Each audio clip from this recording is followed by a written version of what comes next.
Thank you. Dany, thanks so much for being here, Mr. Ambassador. It's great to have you. I want to start by asking you about the part of your job that we don't see on the news or on the videos of UN meetings. What is going on behind the scenes of the UN to try to persuade other countries not to support this push for Palestinian statehood that gives a reward to them for the atrocities of October 7th and only strengthens Hamas? What are we not seeing? What's the story that isn't being told? Good evening. Thank you for having me. I have many friends here, and I'm happy to be here after a very intense week at the UN. But before we begin, I want to set the record straight about the walkout that you mentioned in the General Assembly. That was a show. It was orchestrated by the Palestinian delegation. The people who walked out were not ambassadors. There were staffers from hostile missions that were brought in. The Prime Minister spoke at 9 a.m. He was the first speaker. So they came in order to get out. And when you look at the numbers, and I've counted them, more than 100 ambassadors stayed in the room and listened to the Prime Minister.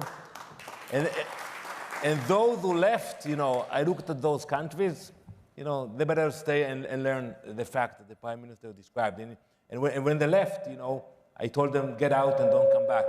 And I meant it. So a lot of things happening at the UN behind the scenes, Jonathan, and we don't see it. Even in the last few days, we saw the charade of leaders coming and condemning Israel, but then quietly they would come and discuss the real issues with me. And I will give you an example. When President Macron came with his great idea about recognizing a Palestinian state, he put in the statement, in the proclamation, that Hamas will not be in Gaza. And when I asked the ambassador from France, how exactly are you going to achieve it? Are you going to send the resolution to Hamas? Or maybe you're going to send an envoy from the Elysee Palace to Gaza? It's on our shoulder, the duty to actually make it happen. And that's what we are doing now. And I think we see the gap between the declarations and reality.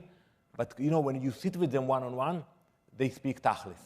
They understand that, they can give a show because they have domestic interests, or they want to appease someone in the Arab world. But if they want to get something done, we have to speak tachlis. And I believe that's what will happen tomorrow when Prime Minister Netanyahu will step for the first time into the Oval Office to meet President Trump. They will sit down and speak tachlis. Fair enough. How close is the cooperation between your office and that of the American mission at the UN? Are you working in tandem? And has that cooperation increased, shall we say, in the last several months? So we work closely. It's my second term. Hi, Gary. I'm the only Israeli to come back to the UN. Don't ask me why after this week. But I think the term is recidivism, isn't it? Yes, exactly. And I worked with many U.S. ambassadors, with Samantha Power, with Nikki Haley, and many more. And I met Ambassador Mike Waltz, and I want to congratulate him for finally assuming the position. He started a few days ago. And I told him, Mike, you are a great friend of Israel, but you're going to deal with many issues. And sometimes, when I sit with my colleagues at the U.S. mission, I tell them, you spend so much energy on us, and we are grateful for that. So we work very closely together, and we are grateful for the bond that we have. And, I would say that, you didn't ask me directly, but I'm very direct. You know me for like 30 years, I think. And I have many friends here that I know for many years. I'm very direct. So if you want to ask about the difference between the administration, I will answer that. We got the support also from President Biden at the beginning of the war. But for the Biden administration to come and cast the veto, it was very hard to do it. When you have the administration of President Trump, you see the pride of the U.S. representative walking into the hall of the Security Council, casting the veto against the ridiculous resolution, and then actually posting it all over. So that is the difference. We see, those of us who follow the UN, because it's our job, a great deal about the Israel bashing there, which is real, and the one-sided anti-Israel resolutions that are passed at the UN and constantly debated disproportionately while ignoring real tragedies elsewhere. But what are the victories that Israel has won at the UN in recent years? What are your achievements, and how big are they, and what are their significance? So it's hard to speak about victory at the UN nowadays. Since October 7th, we play defense. We push back all the resolutions. And by the way, also what we saw last week, there was no victory for the Palestinians with the recognition. Nothing there. It's empty. No one recognized the Palestinian state. It didn't come to the Security Council. It didn't come to a vote in the General Assembly. It was a show. And I think for us it's important that maybe they will continue with the show and the circus, and we will focus on substance. And I think we have achieved a lot, in the UN in terms of developing relationship with many countries. But now we're still in a war, and we have to make sure that we bring back the hostages. That's our priority. When I wake up every morning, I think about the hostages, how we bring them back, and how we defeat Hamas. And when I hear all the noise and all the pressure, I'm focused. We have to be focused on achieving those two goals. And then I can assure you, Jonathan, we will overcome. We will mend fences with so many countries. That will be the easy part. It will happen very fast. But we cannot allow any hostage, and I'm talking about those who are alive and those who are dead, to stay in Gaza. And we cannot allow Hamas to stay there and regroup against Israel. Amen. Let me follow up on that a little bit, in that you speak about how when you speak privately with the other ambassadors, the other people at the end, representatives of the UN, that they sing a different tune. Did they know, like everybody in this room knows, that the Palestinian state that they're talking about is a myth? It's fiction. It isn't a real country. It isn't a real government. And to the extent that it is, it's Hamas. It's not, this mythical state they're talking about.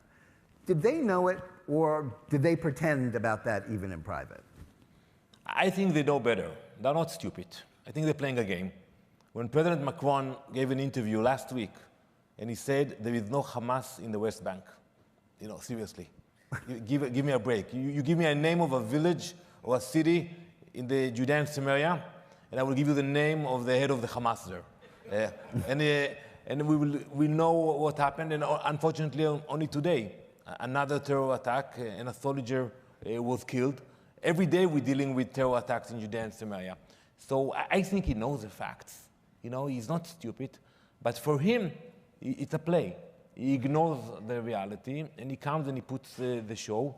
And I think for us, we have to realize that many leaders, they have domestic interests. They have problems, or they have elections. And they come to the UN, and it's a platform to get diversion, to divert the issues, for good or bad. I'll give you another example. I met a leader from a very important Muslim country. And I told him, why I cannot come and visit you in your country? Why we are meeting in somewhere else? And he told me, Dany, for us, when we speak about the Palestinian issue or about Jerusalem, it's a great way to get votes for the campaigns. So I don't want you to be seen around us. And I think the same with the UN. Many of those leaders, they come to speak about, Palestine against Israel, not because they really care about it, because it serves their domestic interests. Yeah. Now, you've been at the cutting edge of the information battle that we've talked so much about today, and which is at the heart of what JNS is about.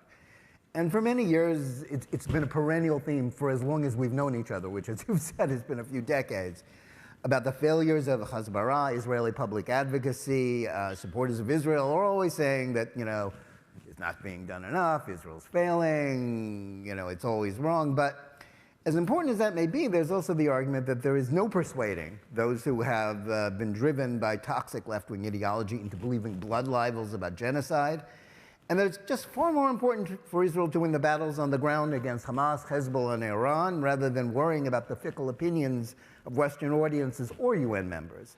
What do you think about what the priority has to be when it comes to the information battle, how well we in the Jewish world are doing, and what's the most important thing we should be doing? Well, I hear every day the blood libels. Sitting in the Security Council, and tomorrow I have another one for 3 hours, blaming us for weaponizing starvation. They come up with ridiculous allegations every week. But it's a clear cut for me. I prefer to have control over the high ground, than the PR ground, if we have to choose. Ideally, we can win both of them, but if I have to choose, I prefer to be where we are today, where the IDF troops are around Gaza, and we're showing our might, where we were on October 8th, that Macron came to Israel and said, I will send troops from France to Israel to fight Hamas.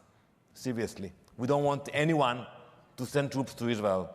The days that Jews were massacred and there was nobody to protect them are over. Today we have the IDF. We have the capability to defend ourselves, and that's exactly what we are doing now. Having said that, we have to improve, and I know many Tila and many great friends here are fighting the fight, to improve where we stand today, and I think we should do a better job. But we have to realize that at the end of the day, it's more important if we get the hostages out of Gaza. It's more important if we defeat Hamas. And then, yes, today it's toxic, what we see in social media, the demonstrations, but at the end of the day, we will prevail. We will overcome this noise and the hostility, but we cannot lose this war. So for me, and I tell it to my colleagues in Jerusalem, I speak with all the ministers almost every day, I tell them, listen, don't worry about condemnations or demonstrations. You focus on the goal of defeating the enemy. And that's why I think we have to be strong. And I know that many of you, we all sacrificed a lot in the last 2 years, and it has been painful, but we are strong, we are not broken, and I think we're getting very close to the point where we can declare a victory. Amen. The sense that we get of the UN, I think, was summed up in something that you spoke out about last week, the scheduling of a meeting about Gaza on Rosh Hashanah, so that Israel wouldn't be there to defend itself. How frustrating is it for you personally to deal with an institution that is so deeply compromised by not just bias, but open anti-Semitism? And do you ever feel that, and this is something I think I know a lot of Americans feel, it's like, what are we even doing there? What is the point of the UN? That was kind of a question that President Trump seemed to be asking. And is it worth it? I mean, should Israel keep going on granting the UN the legitimacy by being there itself that is provided by the presence of a representative of the Jewish state in an institution that seems so compromised by anti-Semitism? So, Prime Minister Netanyahu spoke yesterday about the hypocrisy and the double standard at the UN. I'll give you an example. When we attacked Hamas terrorists in Doha, there was a special session of the Security Council, and almost everyone condemned us. And I looked at the ambassador, and I told them, when the US attacked Pakistan, and the ambassador was sitting there, your country, everyone praised the US for getting rid of Osama bin Laden. And when the UK, I told the UK ambassador, when your country took care of terrorists in Iraq and Syria, everyone praised the UK. And I looked at the ambassador of France, and I told him, when your country killed terrorists in Burkina Faso, in Mali, in Chad, and other places, it was great. But when we do that, all of a sudden, violation of international law, and they bring all these allegations. It is hypocrisy. But I still think we have to be in the room.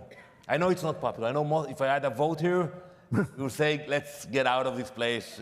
I know the feeling. Every day I feel it. But I think it's a mistake, frankly speaking, because if you are not in the room, your allies will not fight for you. When I come to the room and I speak with the US ambassador and the ambassador from the Czech Republic, or President Millet, which Prime Minister, I was in the meeting 2 days ago, they will not do the work for us. And also when you are not in the room, it's much easier to spread the lies and to isolate Israel and to delegitimize Israel. So I think we should be there. Even when we know that, they put the meeting on Rosh Hashanah, and they use double standards and all the tricks. And I'm not talking about what President Trump said about the escalators and other things, but we know that they're not playing a fair game, but we still have to be in the room. And that's what I tell my staff. We go to every meeting, we go to every debate, we participate in every vote, no matter the result. Finally, you're here, you're Israel's ambassador to the UN, but you're also a symbol for American Jews. You're there fighting for the Jewish people. What do you want to tell American Jews in general at this time of tremendous crisis and anti-Semitism? What do you think is the single most important thing they need to do in order to stand up with Israel, to stand up for themselves? Well, I know that, some, maybe many are very tired, after the beginning of the war. It's the longest war ever, but we are together. We are together in this war. We are in pain together, but we're also going to win together. And I think we're getting there. We're getting there.